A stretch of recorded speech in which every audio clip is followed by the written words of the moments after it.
there, and welcome to the Feeding Our Young podcast. Have you ever heard the phrase, nurses eat their young? Feeding Our Young is more than a podcast. It's also a movement. It's a desire to see new nurses of all ages be supported and uplifted by their peers. And it starts with me. It also starts with you.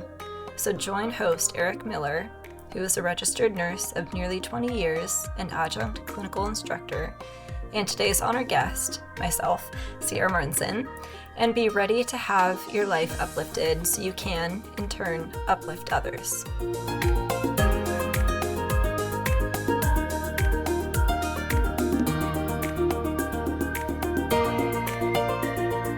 And welcome to the Feeding Our Young podcast.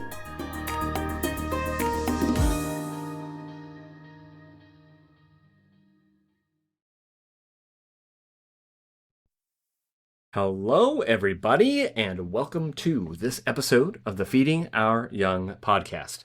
As of this recording right now, I've been off for a few weeks. I'd love to say I've been off from everything and on vacation and all the things, but no, I still work. I just work my other two jobs. And in the meanwhile, we've had nobody who signed up in the interim. We had a couple of wonderful honored guests that we had the privilege of recording in September. And this month we're up to a whopping 6, which is fantastic. If everybody's like, I don't even have a frame of reference for that. Over the summer is where we sat down with 52 people over the course of just a couple of months. And so we're talking 3 or 4 people a day, let alone one person a day. So all that to say, why is he prattling on about the workings of the Feeding Our Young podcast? Here's why. Because I am sitting with the absolutely outstanding Sierra Martinsen, and I'm not going to give away her role. I'll let her do that here in a minute. But Sierra is one that I talked to way back when this little idea was a seed, and I'm zipping around getting 30-second promo clips from other honored guests and students on campus, and I was like, Sierra, you want to be on it? She goes, yeah, sounds great. So I have her 30-second promo clip from what feels like a lifetime ago, literally almost 4.5, 5 months ago. So here we are. She and I have finally made it happen. We're both here. Sierra, welcome to studio. How are you today? Thank you. I'm doing well, and I'm so glad to be here. How are you doing? I am doing great, although not as Halloweened up as you, as I understand. What did you do right before we got to talk? I went to a free showing of Coraline. I'd never seen it before, but it was very spooky. It was very cute, and it was a fantastic thing to do on a fall afternoon. Oh, and at the time of this recording, so people are wondering, it's not Halloween yet, but we are in the middle of October, so ergo, yes. So spooky season. Yes. So Sierra, I'll let you just take the reins. Introduce yourself. Tell us a little bit more about yourself, where you attend, when you graduate, etc., etc. Absolutely. Yeah, so my name is Sierra. I am in my final semester at Gonzaga University doing nursing. Woohoo! Yeah, it definitely feels weird that graduation is right on the horizon. I've been in school for ever, so I don't know what life is going to be like when I'm not in school. But yeah, I'm from Seattle originally, and that's where all of my family lives. And that's a little bit about me. Awesome. What you mentioned, I'm already going to throw you your first curveball here, what we call curveballs, questions unprepared, because you made me wonder. I just finished my recent rotation, the first half of the cohort of students that I've had in this semester. This is the first time we're really kind of recording whilst teaching and whilst learning, right? And we were talking about the fact that the old adage that the days are long but the years are short. And I told them, I said, to give you perspective, listening audience, my students are in their second semester of their junior year, so they still have a full year to go before they are graduating. And so I just said, it feels like the days feel like they're forever, but I promise you're gonna get to pinning. You're gonna be like, oh my gosh, we're here. So Sierra, can you confirm or deny the validity of this statement? I can absolutely confirm, because it feels like I don't know, yesterday that I was doing an OB rotation with you, and then here we are a year later, and I'm seeing you again for the first time, really, since then, and I'm about to graduate, and I can't believe that all that time has passed. I feel like I was just meeting you in the hospital, and, I was so nervous going into clinical, and I don't know, now I'm almost graduated, almost about to have my first big girl job and all of that. It's crazy. Oh, I'm so happy for you. And on that note, you might also be the first student I've talked to that has finished practicum recently. Is that correct? Yes, I believe so. Yeah, I finished. How long has it been? I guess 2 weeks now. Wow. Yeah, I know. It was my life for like 5 weeks, and it feels weird not to be going to the hospital 3 times a week. But yeah, I did my practicum in labor and delivery. I'm sure that you understand the feeling of falling in love with OB, given that that's your home base, if you will. Very much so. Yeah, and I absolutely loved it. Very, very cool. I suppose, and maybe we can even say, because I can't imagine there's anything else you have left to do in hospital for your education. So I think we can safely say the next time you step foot in a hospital in a nursing capacity, you're going to be the one getting paid. I am so looking forward to that, yes. No more grunt work. Oh, a student, come do all these things. Just kidding. Now you get paid to do all the things. You still do all the things. Right? Oh my goodness. All right. Well, this is just the intro. Dear Lord, this is going to be a while. I love it. So before we get going too far, our 2 opening questions that I like to ask everybody. First and foremost, what are the 3 words you chose to describe nursing school?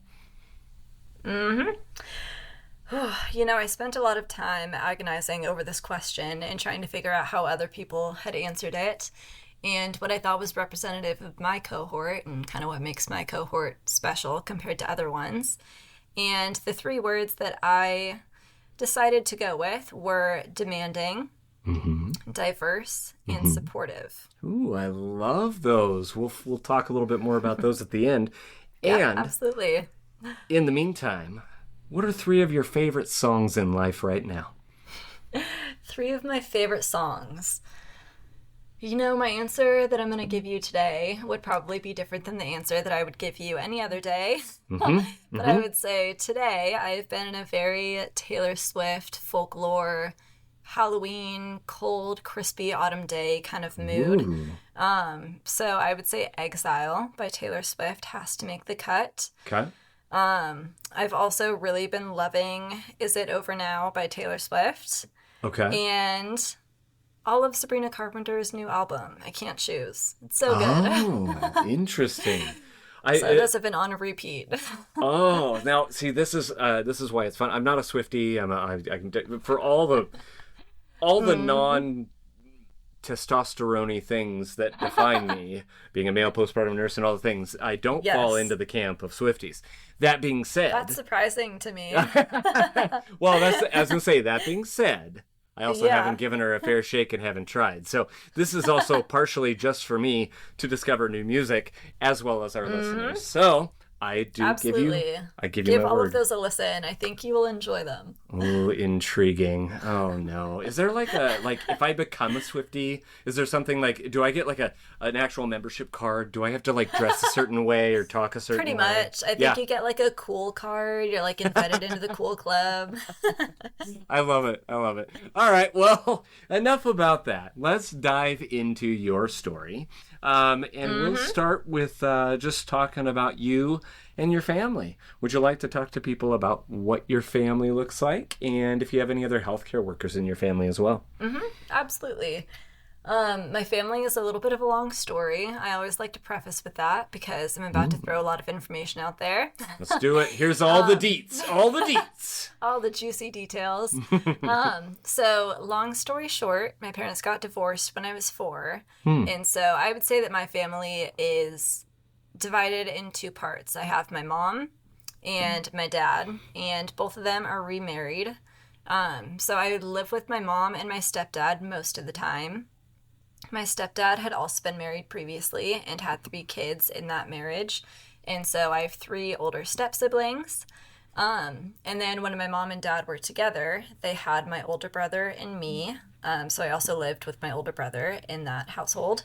And then Like every other week, I would go over to my dad's house and I would live with my stepmom. And they ended up having 2 children. So I have 2 younger half siblings.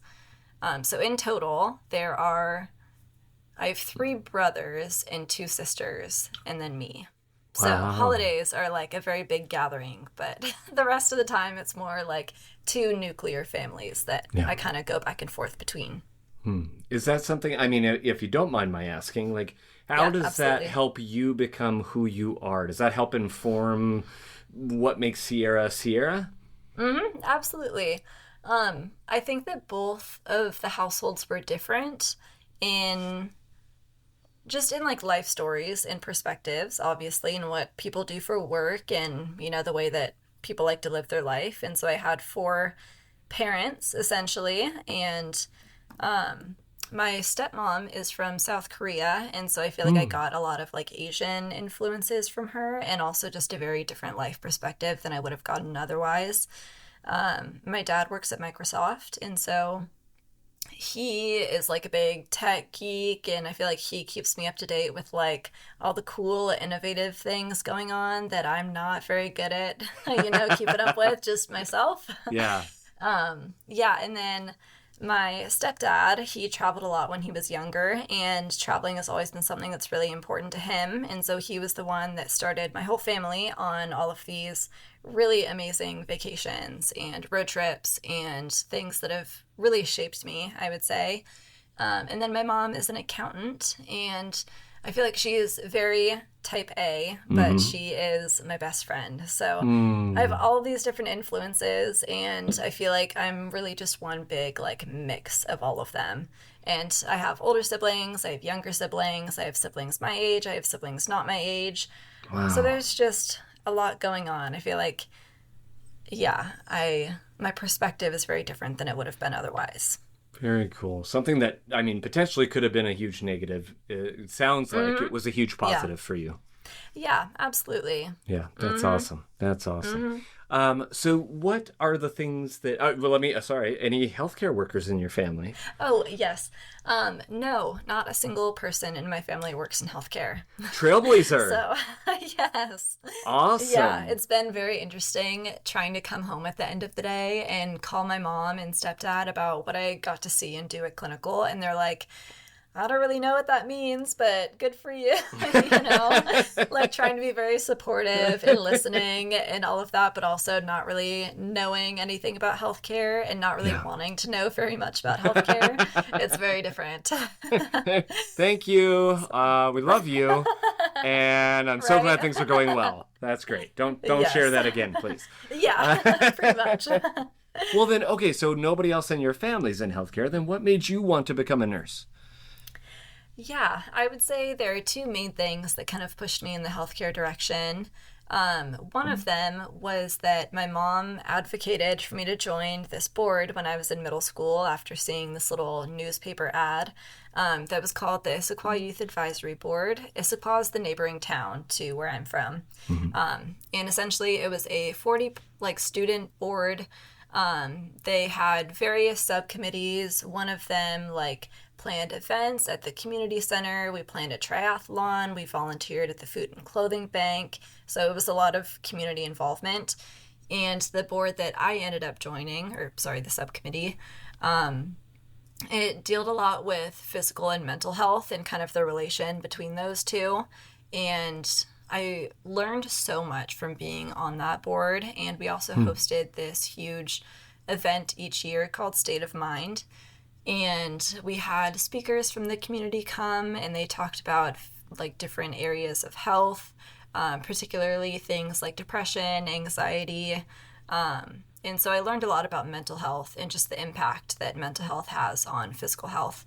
And so that got me very interested in healthcare, and specifically the tie between the mental and physical, which I hadn't really learned very much about and didn't get exposure to that in school, naturally.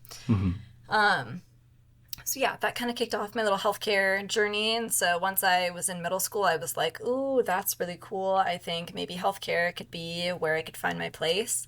And then in high school, my high school hosted this little career fair, and one of the stations had nurses come, and it was my first time ever meeting a nurse, besides like going to my regular like annual physical and whatnot. Yeah, someone you can actually like talk to and ask questions of. Yeah, someone I could ask questions of. That's a really good way to put it.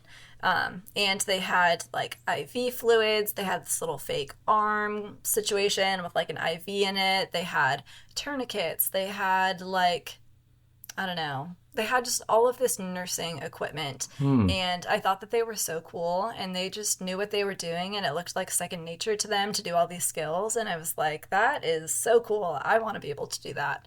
And they talked a lot about how diverse nursing is and just the number of opportunities available. And that is how I settled on nursing.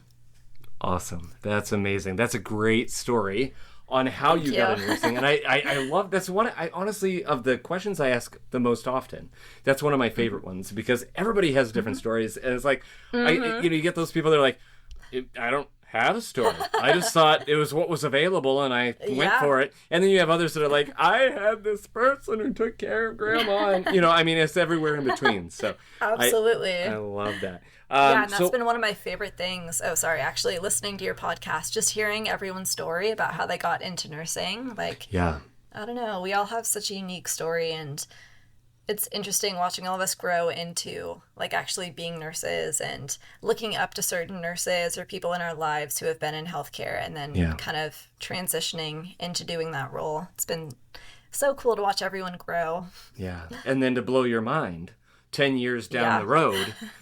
Even less when people are looking up to you. I mean, it's going to happen in your first year. You're going to have people who are going to see you and be like, oh my goodness, this woman's amazing and what she does. Oh my gosh. You're going to be that person for somebody else. That's what I love about it. Cannot imagine yet. No pressure. I'm not trying to put that on you yet. Sierra's like, okay, thank you. So, well, then let's touch on that a little bit, because some of the people who they became a nurse because they faced certain challenges, things of that nature. That's obviously not your story. However, have you had any, have you personally overcome any challenges, whether they are in life or in nursing school? And if so, how did you work through those? To be honest, I feel like I've lived a very privileged life, and I don't think that I've had very many significant challenges that I've had to overcome. I think one thing, just as you grow up, and especially as you go to college, that I've dealt with, that I think a lot of people deal with, is just the big identity question and like who am I, what am I doing, where am I going, am I doing what I want to be doing? And I think along with that has come a lot of anxiety. I definitely think that I inherited my mom's type A personality. And so I really like knowing things. I like having a definitive black and white answer, which is like not good if you're going into nursing. There's no black and white answer in almost every situation. So yeah, I think that I've experienced that just trying to grow up and figure out who I am. And I think that Gonzaga has done a wonderful job of fostering different interests that I've had through clubs and through just meeting people on campus and getting to explore Spokane and getting to explore my hometown kind of in a new light when I go back for the summer. And then also just exploring nursing and having to be okay with not knowing everything and just, throwing myself into new experiences and letting life take me where it takes me. So, yeah, I feel like it's been a slow process, kind of learning how to view things differently and kind of change my mindset. And by no means a complete process either, right? Absolutely not. Yeah, I'll be working on that forever. I don't want to give it away, but yeah, it definitely happens by 30 years old. If you don't definitely know who you are and what you're doing in life and all the things, I'm just kidding. I'm definitely just it's less than a decade. That's it. By 30, that's it. Yeah. No, I make that joke because it's like, I just had a birthday this last week, and I'm like, anytime you have a birthday, you just think about, okay, you kind of take I mean, I don't know, maybe not everybody, but especially those that are nurses and are used to reflecting and used to, all the things. You go, okay, let's take an account on the last year. What's, the year ahead? And where am I at in life? And is this where I thought I'd be? And all the things. And no, it's a continual process. Right? That's the whole thing. I think by your 30s, most people generally do have a decent idea of who they are. And by no means do I imply that you will know by your 30, everybody. But, it takes a while. And once you know that, man, then you just run with it. Then you get to just have fun with it. It's so awesome. Yeah, I'm definitely excited for that. But also, I'm here for the journey. I think it's fun just to not have all the answers and just go live your life and see what sticks. And you have to remind yourself of that sometimes, huh? Yes. I recognize that in a fellow type A person. Yes. That's absolutely. Awesome. Well, then let's talk about nursing school for a minute, all right? You talk about your cohort and the uniqueness of your cohort. And, I can't even, from the other side of the table, so to speak, or desk, or whatever metaphorical thing you want to throw out there. It's interesting to me seeing the personality and the feel and the mix of persons that form each cohort. And it's just different. It's a different vibe. It doesn't matter who's in there. And well, I mean, it's really because of everyone who's in there. Yeah. But I just love that. So enough about me. But what do you, Sierra, what do you love most about nursing and nursing school? I would say my favorite thing about our cohort, I'll start there because, again, that's what I started the podcast with. Might as well just do a little loop and go back to that. I feel like my cohort is particularly close, and I think we're very supportive. One of the themes of this podcast is nursing and bullying and, not always feeling welcome as a newcomer. And I was worried that would be my experience in nursing school. And fortunately, it wasn't. My cohort is really close, and we're all about helping each other out and not knowing everything and not pretending to know everything, and not making fun of people when they don't know something. So that has definitely been my favorite thing about my cohort, just feeling like I have friends everywhere. Like, even the people that I don't know that well, I feel like if I ever needed someone to go to, that anyone could be that person for me. So that's been really special. And then nursing school, I really love how diverse it is. Again, I was the first person in my family to go into healthcare, and so I didn't really know what I wanted to do. I had ideas of what I wanted to do. But I have loved doing a ton of different clinicals.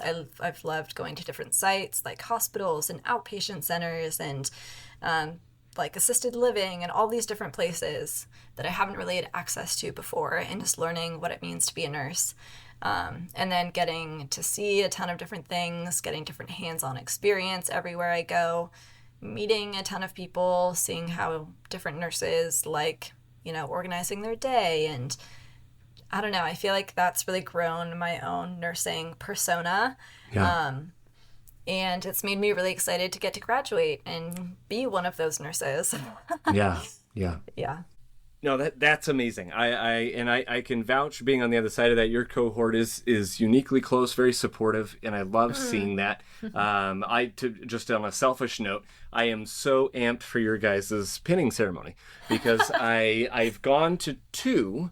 One was because I was invited by one of my practicum students that I had as an employee now almost 14 years ago. And I went to that pinning ceremony, and it just was like, it was the boost that even I needed at the time to go, oh my gosh, yes, we are in such an honorable profession in the things we do. And I just loved it. And so, of course, had really no reason or ability, whether the reason came or not, no ability to go again until this last pinning ceremony. However, I didn't have a lot of direct contact with those students.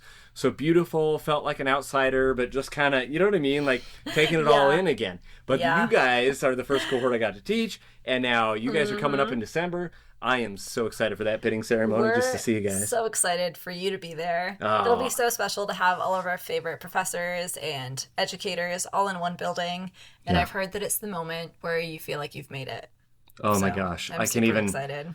I cried at the one that I wasn't, just this last one, and I'm like, oh, this is going to get ugly. So yeah, that's all right. There will be tears. The good news is this episode isn't coming out until long after that pinning ceremony. It'll be into next year, so we're good. We're fine. We're okay. Oh my gosh. Okay, so enough about that. Your cohort is, like I said, all the things, definitely inspirational. Who or what inspires you most in life? Ooh, cheesy answer alert, but... Ooh, yeah, let's go. Yeah, I would say my mom and my stepdad. I feel like they really have been the two most foundational and key people in my life. And they're the ones who have formed a lot of my personality and a lot of my interests, and who I feel like I've gotten to grow so much with. And I just know that, like, I am always home when I'm with them, and I'm always loved when I'm with them. And I also just look up to the way that they live their life. I might not necessarily want to follow in their footsteps in terms of what they did for their career, but I feel like the way that they've spent their time and their money and just the way that they live their life is very inspirational to me. They spend a lot of time like traveling and just getting to meet people, and they prioritize maintaining friendships, and they've been fantastic parents. So I'm definitely inspired by the love that they give and the love that they welcome into their life. And yeah, they really are just my favorite people. And I really don't think that anyone else could inspire me more, because they're the ones who know me best and that I know best.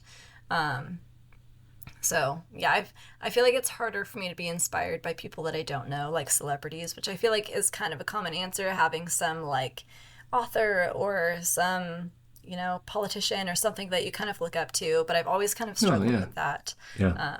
So yeah, definitely my parents.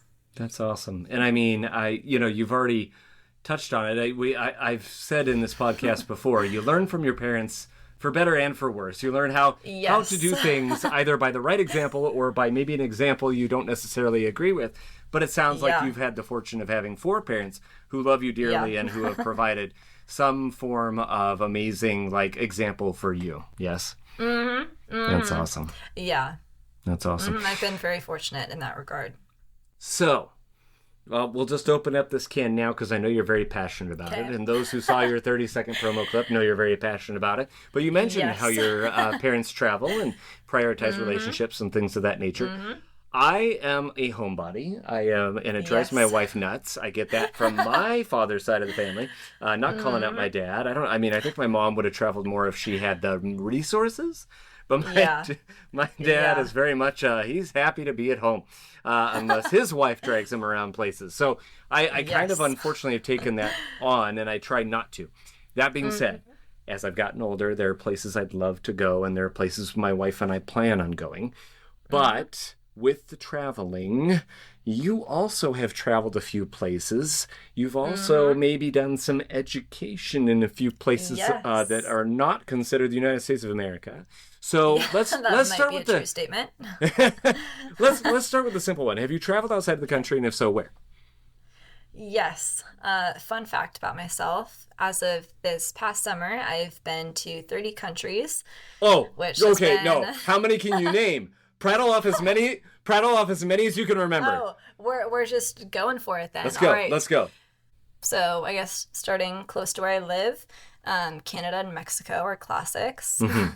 Yeah. I've also been to Iceland, which is so stunning.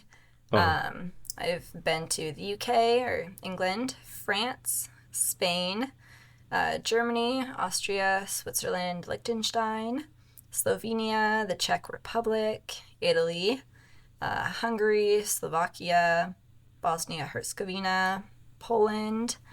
I don't know if I mentioned Norway yet. Zambia, Zimbabwe, Botswana, and Namibia. Oh my gosh. Your passport has seen more destinations. Yes. Than I've ever experienced in my lifetime. That is amazing. Yes. I mean, obviously it sounds like everyone could be your favorite destination, but any of them stand out to you for any reason whatsoever? Yes, I would say the two places that I studied abroad in have been just my favorite places ever. I think when you get to spend more time in one place, it really becomes almost like home. It's like a second home where you're welcomed into that community and you know people and you miss people in those places. Yeah. So for me, that is Italy and Zambia.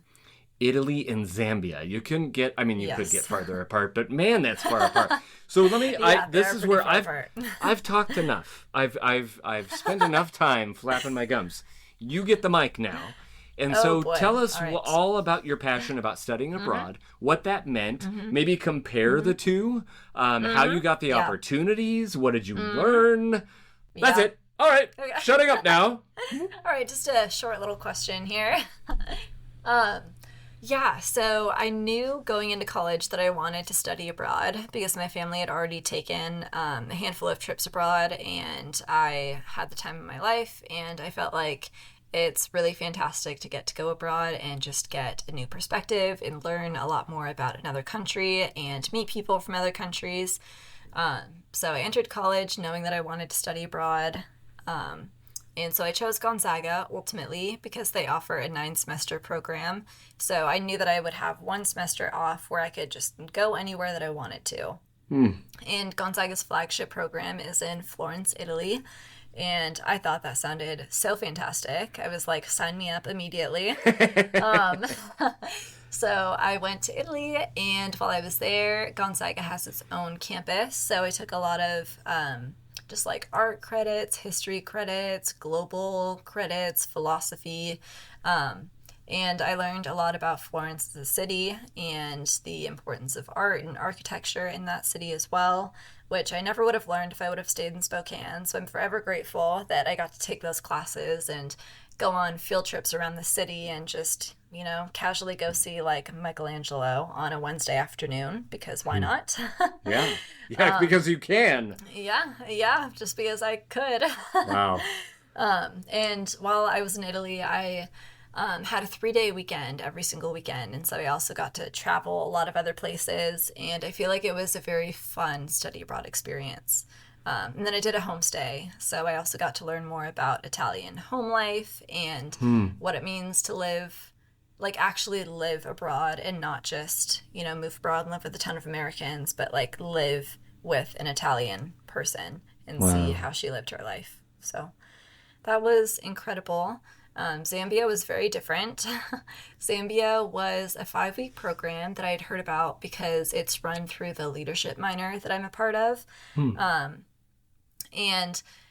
I think it was like 2 or 3 weeks before I was set to leave Florence. And I just was so heartbroken to have to leave. And I just didn't want to go back home. I wasn't ready. Yeah. And so it was kind of a spur of the moment. I checked what applications were open to study abroad elsewhere over the next summer because I was like, I don't have any plans yet. I'll just, see what's out there. And my leadership program was hosting this 5-week trip to Zambia. And coincidentally, it featured one leadership elective that I needed. And it also featured one English class, and it was the very last English class that I needed and that I was planning to take over the summer anyways. Oh. And so I was like, well, I could go to Zambia and get that credit and, go see more of the world rather than just taking it at home. Yeah. So I went to Zambia, and it was incredible. It was a lot less about traveling to other places and more about being in that community. I had a little 1-week opening trip where I explored Zambia and I visited the Victoria Falls and I went bungee jumping and all this fun stuff. And I went on a safari.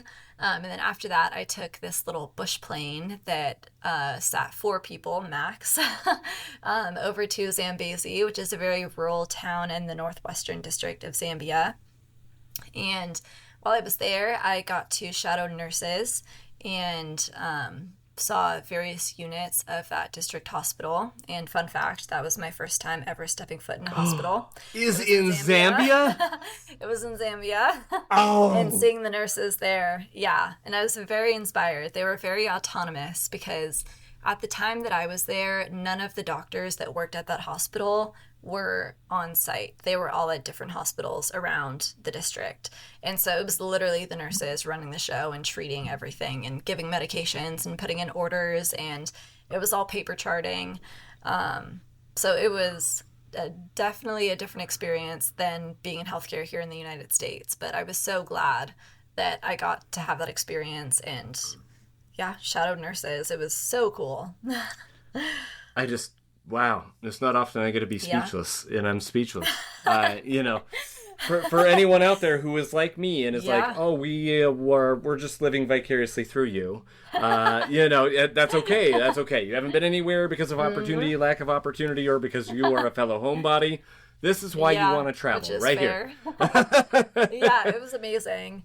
It definitely gave me a different perspective on healthcare, and it was my first time ever learning about a socialized healthcare system as well. So it was interesting getting to learn more about healthcare policies, and community health was a huge thing because not everyone had access to that hospital and couldn't make it there. Because they didn't have transportation. So I got to see how the nurses would go out in the community and do different initiatives around town to try to get people vaccinated and, all of those things that I think sometimes we take for granted here in the U.S. Yeah. And I also spent quite a bit of time in this OB outpatient clinic. And that was where I fell in love with OB. I had pregnant moms come and little newborns, and they were so cute. Saw all the vaccines that they got, learned a lot about breastfeeding and overall just like how to have a child and how to become a mother. And motherhood was probably the most important role that women took on in Zambia.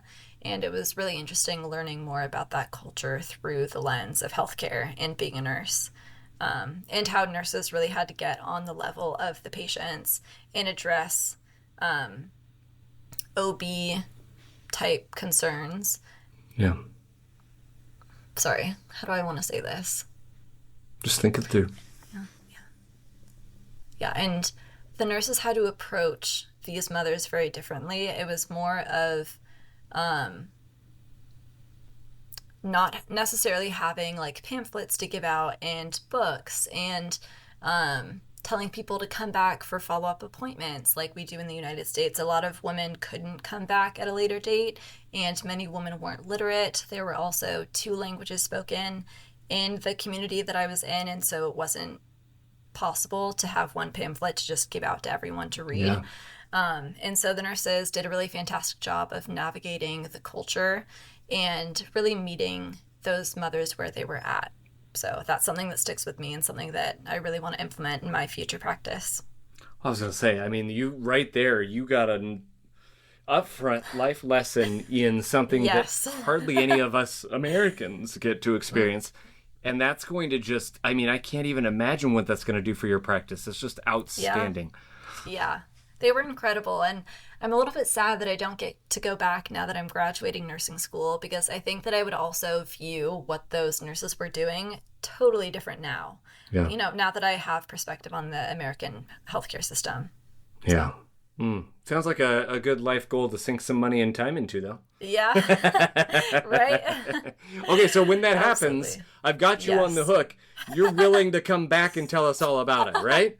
Yes, absolutely. All right. Years down the road, hopefully this thing's still growing and doing its thing, and you'll come back and let us know what is going on and what's going on in Zambezi. Absolutely. And what that looks like, on the other side of being a nurse and practicing. And oh man, it just gives me goosebumps. Well, so then I guess that kind of leads naturally into the following questions, and I'll ask them both at the same time. Answer them how you wish. But what areas of nursing do you hope to practice in, if that hasn't already been well established? And what are your plans after graduation? Yeah, I've mentioned OB quite a bit in this podcast episode already. I really adore labor and delivery. I originally was thinking that I wanted to go into the NICU and have more focus on babies. But after going to Zambia and seeing how the mothers cared for their children and just the importance of being there for moms as they navigate how to be moms and have a child and what that looks like, and really the lifestyle change that comes along with it. I think that labor and delivery is where I see myself. I'm also really interested in oncology, and so I'm not sure if that will play a role ever in my future. Yeah. But I do plan to move back to the West Side and find a job, as scary as that is, hopefully a residency program. Yeah. Labor and delivery would be ideal, but I'm trying to keep my options open and just open my mind and my heart to whatever opportunities come my way. Awesome. I feel like that's the best approach, right? Mm-hmm. Yeah. Yeah. Try not to get my heart set on one thing and then have it not work out and be crushed, you know? And in the meantime, getting your foot in the door somewhere, you know what I mean? Getting that experience, getting that practice, doing something that maybe you didn't see coming. And who knows? I mean, maybe that changes what you do. Yeah. For, maybe it changes the trajectory of your career, but it sounds like you're very open to whatever comes your way when it comes to that. Yeah. Yep. I think that my nursing cohort has also taught me how important it is to have people around you that you feel really supported by and that you really like. So I think that's one of the main things that I'm looking for after I graduate in any job that I end up getting. And a shout out to anybody listening. That is one of the number one things you want to look for. I personally will tell you right now, I would rather practice in an area I'm not passionate about if they had a better team than going to somewhere that I'm passionate about that is just each woman, each man, each person, each nurse fending for themselves. Like, no, you need that team. So yeah. Well, normally I'd say, Sierra, we'd come back around and talk about the 3 words you chose, but you did kind of touch on 2 of them already, which leaves just one super positive word. Which one was that one, and why did you pick it? Oh, yes, just ending on such a positive note with the word demanding. I was going to say, I demand that you tell me what the last word is. Oh, dear. Yes. Oh, my goodness. I think everyone that I've listened to in the podcast so far has mentioned some variation of this word, and I think that it's relatable to anyone in nursing school anywhere. But to be honest, I think to become a nurse, you really do need to do a lot of things to get there, I would say, and to develop critical thinking and to learn more about the healthcare system. And as a result, there are just a lot of things to keep you occupied during nursing school, with like clinicals and lab and simulations and exams and classes and making care plans and having practicum and all these things. And it's really interesting because I think each semester I always walked away feeling like I learned so much because I was always doing all these things. And it was really awesome getting to grow in the classroom and then getting to go to clinical and then apply what I had learned. And so I feel like that kind of helped cement everything. But with that said, it was very challenging. And it's hard to find time for hobbies, and it's hard to find time for other people that are really important to you. And it's definitely been a challenge, and I will be grateful to not be doing it come December and to get to focus on my job and growing in my practice and not necessarily growing in the amount of information that I have memorized. So I love that perspective. I also love that you chose the word demanding as opposed to challenging. Yeah, I mean, you've used both and they can be interchangeable. But when I saw that on your form, I thought, that's a brilliant take on it, because to be truly honest, it is challenging, but it's more than that. Like, you have students that go, man, why is this so hard? Why is this so much expected? We had, honored guests that maybe didn't quite make the cut, didn't quite pass the certain percentage they needed, or this, that, or the other. There have been students that have had to retake clinicals and all the things, in the annals of time, all these things. Why is it so challenging? Well, because nursing school does demand. It demands, I don't want to say 100% of you, because that's not what we've been preaching over these episodes, right? Everybody's like, you got to have a life, you got to do these things, you got to, you know what I mean? Yeah. But it demands your full 100% of your attention. It demands 100% of your effort. It demands 100% of all of that in order to pass, because when you become a nurse, you have lives in your hands, and that fact by itself is very demanding. Your patients, in a way, demand your full concentration. They demand your full effort and your full attention. And so that's why I love the fact that you chose that over challenging. So yeah. I really liked that you just said that, because I was between challenging and demanding. And ultimately I decided to go with demanding because while nursing school is challenging, yes, it's a lot of the content is very new to you and complex. It's more than that. It's that you always have something coming up. You're always doing a ton of things at once. And nursing school is supposed to prepare you for like time management after you graduate. And I would say it does.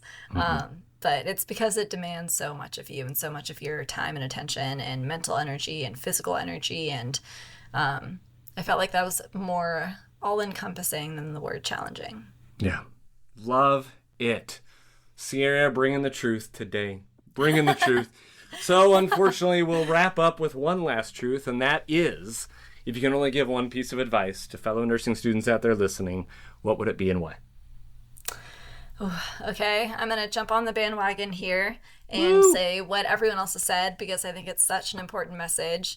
But your life should not stop when you are in nursing school. There are other things going on. You are a very diverse individual. You have diverse interests. You have people in your life that you should continue making plans with and hanging out with and seeking support from. You're only in college for a very limited amount of time, and I think it's important to live it up to the fullest and make sure that you're getting the college experience that you want to get and that you're growing as a person, because that's going to help you in nursing school and as a future nurse. So don't lose sight of the fact that the world is still spinning. And there's a world existing outside of the bubble that is nursing school. Yes. Sierra, I can't thank you enough for taking time this afternoon after relaxing and watching a wonderful movie just to come and pontificate and wax eloquent about nursing and nursing school. So thank you so much. Thank you. Thank you so much for having me. I had a fantastic time chatting with you. Awesome. You have a lovely rest of your night, my friend. Thank you. You too.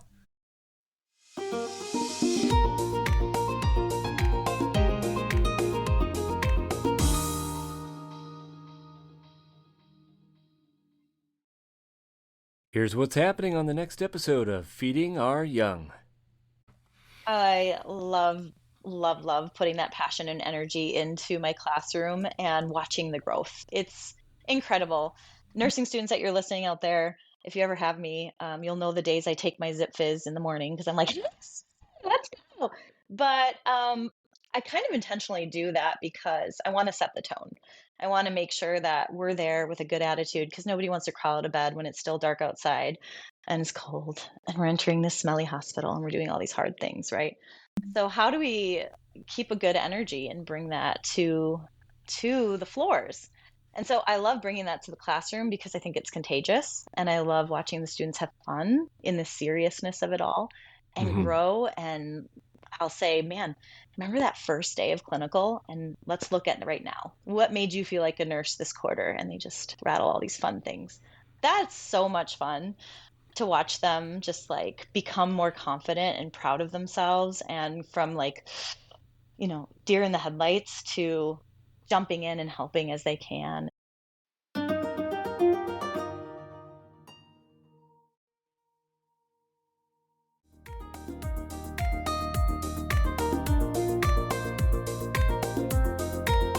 Did you like today's episode of Feeding Our Young? Let today's honored guests know by emailing us at thanks@feedingouryoung.org. Also, if you are a nursing student, nurse, or a nursing instructor and would like to be featured on a future episode, please email us a few details about yourself at the very special email address mystory@feedingouryoung.org. If you have a question you would like addressed in a future Q&A episode, please send it to q@feedingouryoung.org. For all other inquiries, please email us at info@feedingouryoung.org or text us at area code 509-ALL-THEM, 509-255-8436. We're so excited to have you return to hear our next honored guest. Be sure to follow us on TikTok, Facebook, Instagram, and YouTube at Feeding Our Young LLC. Again, that's username Feeding Our Young LLC. Until next time, be encouraged and go find someone to encourage today.